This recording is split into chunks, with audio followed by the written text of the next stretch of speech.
Chapter 17।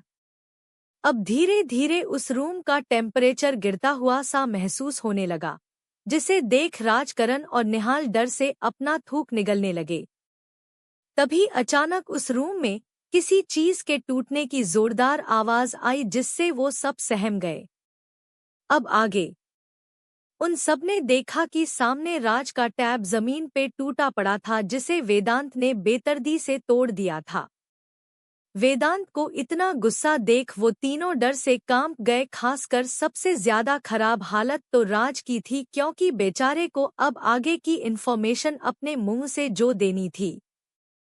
तभी उसे खुद पर किसी की नजरों की तपिश महसूस हुई। उसने सामने देखा तो वेदांत उसे ही अपनी जानलेवा नजरों से घूर रहा था। उसे देख राज ने अपना सलाइवा गटका और एक ही सांस में तोते की तरह बोलने लगा, बॉस, उस लड़के का नाम नील दीवान है। वो मैम के बचपन का दोस्त और पड़ोसी था। नील के फादर का ट्रांसफर दिल्ली हो गया था, लेकिन वो अपने पेरेंट्स के साथ दिल्ली ना जाकर चंडीगढ़ में ही रुककर मैम के साथ उसने अपना स्टडी कंप्लीट किया। उसके पापा और मैम के पेरेंट्स बहुत अच्छे फ्रेंड्स थे और हमारे सोर्सेज से पता चला है कि मैम और उनकी बहन पानीपत से भागकर नील के घर दिल्ली जा रही थी। लेकिन इस बीच कुछ लोगों ने उन्हें किडनैप कर कोलकाता में बेच दिया। इन सब के अलावा मैम फैशन डिजाइनर बनना चाहती हैं, इसलिए वो इस साल मुंबई आने वाली थी। और एक बात और बॉस की ma'am last year miss Chandigarh state beauty रह चुकी है। राज ये पूरी बातें एक ही सांस में कह दी थी। फिर थोड़ा रुककर बोला, बॉस, मैम के कॉलेज से पता चला है कि मैम ने कॉलेज में कई लड़कों को पीटा भी है। जो भी उन्हें छेड़ता था मैम उसकी बुरी तरह पिटाई करती थी। इसलिए उनके आसपास कोई लड़का भी नहीं भटकता था सिवाय नील के। राज की ये आखिरी लाइन सुन वेदांत के माथे की नीली नसें उभर आई और उसका चेहरा गुस्से से काला हो गया। उसके दिमाग में बार बार राज के टैबलेट में देखी हुई फोटोज घूम रही थी, जिसमें फलक और नील की बहुत सारी फोटोज थी, जिसमें वो दोनों बेहद करीब थे। किसी से नील ने फलक को अपने पीठ पर उठाया हुआ था, तो किसी में फलक उसके कान खींच रही थी, किसी में नील ने उसे पीछे से बाहों में भरा हुआ था, तो किसी में फलक उसके गालों को किस कर रही थी।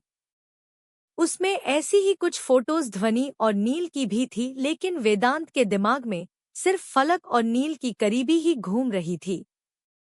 वहीं निहाल, करण और राज ये बात जानते थे कि वेदांत अपनी चीजों को लेकर कितना पॉजेसिव है, इसलिए उन तीनों को अब फलक के लिए डर लग रहा था कि अब पता नहीं वेदांत उसके साथ क्या करेगा।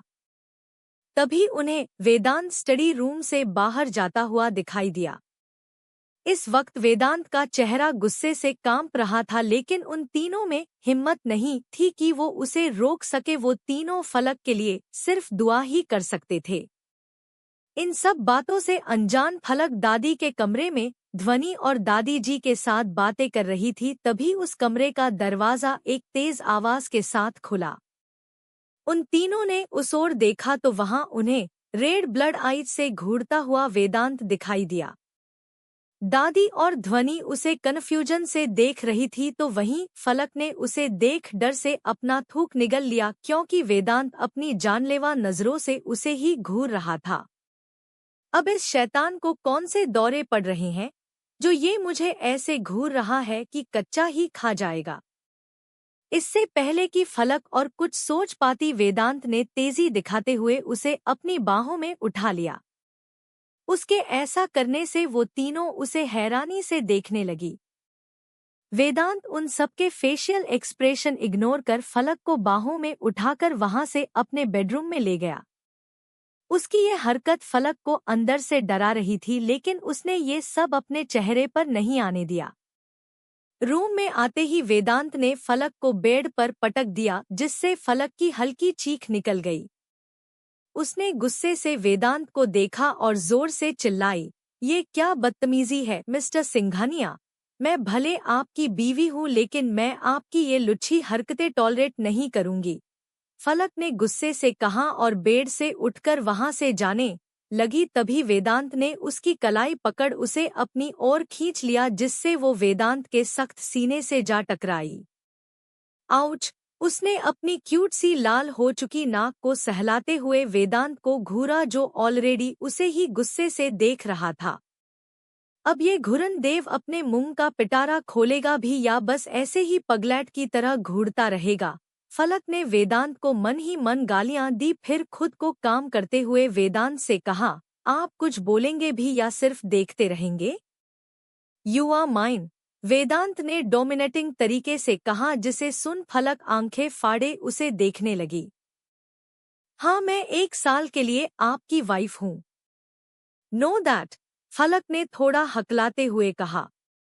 तुम्हें इसे प्रूफ करना होगा, वेदांत ने सपाट लहजे में कहा तो फलक उसे कन्फ्यूजन से देखने लगी। क्या इस बिल्ले आंखों वाले डेविल का दिमाग सटक गया है, जो इसे ये लगता है कि मैं इसे धोखा दे सकती हूँ?